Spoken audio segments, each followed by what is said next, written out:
Hi, I'm Kushan Mitra, automotive journalist at ThePrint, and this car you can see in front of me right now, behind me rather, is the Suzuki eVitara. We will be knowing it as the Maruti Suzuki eVitara, and it's going to be launched in December, and deliveries will start in January. And I have been driving it here around the English countryside all morning, and I'll be driving it a bit more.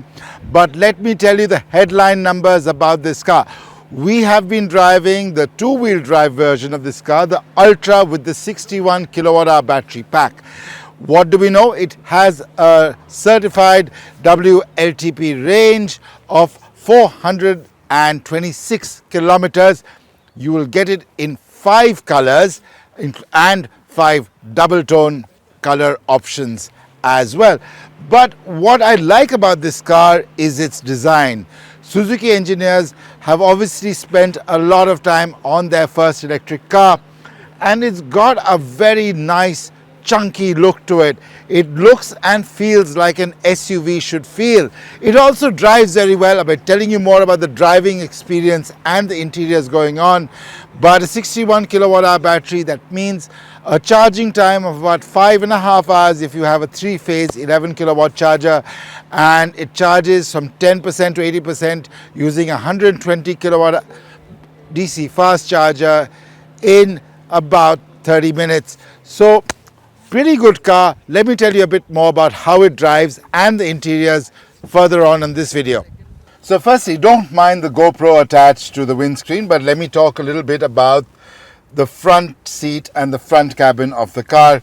It's a very, very well laid out car. Because it's electric, you have a lot of space for storage over here under the tunnel. You can select your drive modes from here. Single pedal driving operations from here as well. You have a button for snow, which you don't need to do. Now, I'm not so sure about the gear selector over here. You got to press it down to select gear. It feels a bit silly. Wireless charger over here. You have a USB-A socket to connect your phone, smartphone, and a USB-C fast charging socket. Very large space for in the doors to store stuff. But let's talk about the large floating display over here. Now, one change in this car that will happen in India is, of course, the indicator stalk will move to the right, but this is pretty much what you will see in India as well. Huge display with the Suzuki Connect app, a very large digital display which is very similar to what you see on the Suzuki Victoris as well. All the information is displayed over here. Nice seating position, and you have a 10-way powered driver's seat on this car. So all in all, a very nice front cabin layout. Now let's go to the back and let's see how space is. Alright, so the front seat is in my driver's position, and I sit quite a way back. And as you can see in the rear, despite the compact size of the eVitara from outside, I have a lot of knee room. I'm positively comfortable inside this car. Of course, you also have other creature comforts like two USB, one USB-A and one USB-C fast chargers, and it's a nice place to be. Now, this is a 5-seater, but like all 5-seat cars, it's actually a 4-seater. I don't want to be in the middle seat for a long drive, but as a fully grown adult, I feel rather comfortable here in the rear. Now let's check out the boot on this car. So before I show you the space in the boot, let's talk a little bit about the taillight design. You have a connected taillight over here, but it's a really nice 3-dimensional taillight design on this car. It really does make the eVitara stand out. And come to think of it, this is going to be coming from Maruti Suzuki, a mass market manufacturer. The taillight does give the car a premium feel. Again, apologies, it's been raining a bit, so it's a bit dirty. But let's look at the boot. Release buttons over here. Now there's some luggage in here already and my jacket, but this does feel large enough to put at least one large suitcase or 2 medium-sized suitcases. There's more than enough space in the boot over here. As I said, this car's space inside belies its rather compact shape outside. It's going to be competing in the 4.3 meter SUVs, electric SUV segment, alongside the Hyundai Creta Electric, the Mahindra BE6. So it's a fairly good looking car. I really do like this car. Will it be able to outsell the likes of the MG Windsor? It remains to be seen, but it depends a lot on how Maruti Suzuki will price this car. But now, let me tell you how this car drives, and for that, I have to start driving. So let me get in and let's go. The English countryside in autumn is wonderful. The leaves are all turning different shades of yellow and red. It's really, really wonderful. And I've really been enjoying driving the eVitara. It uses the eHardTech platform. The HardTech platform is the same platform you see on the Grand Vitara and the Victoris. And like those two cars, this also handles wonderfully well. We go through nice twisty sections on these A roads in England, and this has been a lovely car through the corners. Great handling performance. Now the big thing on electrics is what you call real world range. Now as I can see on the display over here, I'm getting about an average of 3 miles per kilowatt hour.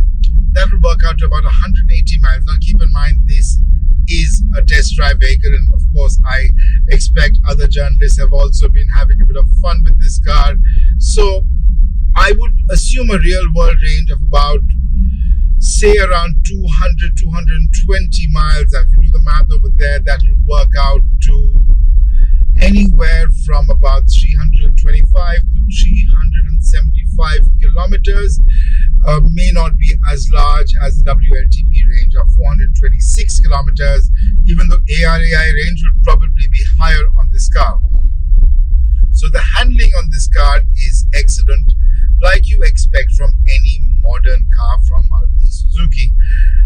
Beyond that, it's going to be about the price. I have no indications about what the price will be. I'll be talking to Partha Banerjee, Executive Director, Marketing and Sales at Maruti Suzuki in a bit, and ask him, try and clean out if he'll tell us anything about the price. But this Ultra model, which has got the 61-hour kilowatt hour battery pack, will have decent range, has great performance. It's actually, I would think, slightly better than its rivals. But as I said, it'll all come down to the price of the vehicle. So I'm standing here with Partha Banerjee, Senior Executive Director, Maruti Suzuki India Limited for Sales and Marketing. Thank you for inviting me for this drive. Firstly, Partha, I really appreciate it. It's a lovely car, but this car will be competitively priced, right? We as a Maruti always believe to give the customer a good value for paper put. All right. And over here we have a AQI of 2. So instead of a AQI of God knows how many hundreds in Delhi. And EVs, of course, have the beautiful advantage of not polluting. So do you think customers in India will love that aspect of an EV? I think we being a market leader need to be present in all forms, and we need to provide all technologies. So we leave it to the customer to decide which form factor and which technology you would like to buy. So we have got EV, we have got strong hybrids, we have got CNG, we are coming in with fuels also. As a market leader, we need to provide all the options to the customer. No, because I remember we met with Yoshiro Suzuki-san during the Japan Mobility Show, and he said there are multi-pathways for Maruti Suzuki. So the EV is one of the multi-pathways. Now, of course, one issue many people have against adopting an EV is range anxiety and charging anxiety. Where will I charge the car? How will I charge the car? And I believe Maruti Suzuki is working to solve that very important question. I think you have very well articulated the concerns today the customer has who intends to buy the later. So, as we have said earlier in past also, we don't want to launch a car. We want to launch EV ecosystem. Overall, as a package, we would like to launch that we give the confidence to the customer and addressing the concerns which you rightly point. Thank you so much for your time, Partha.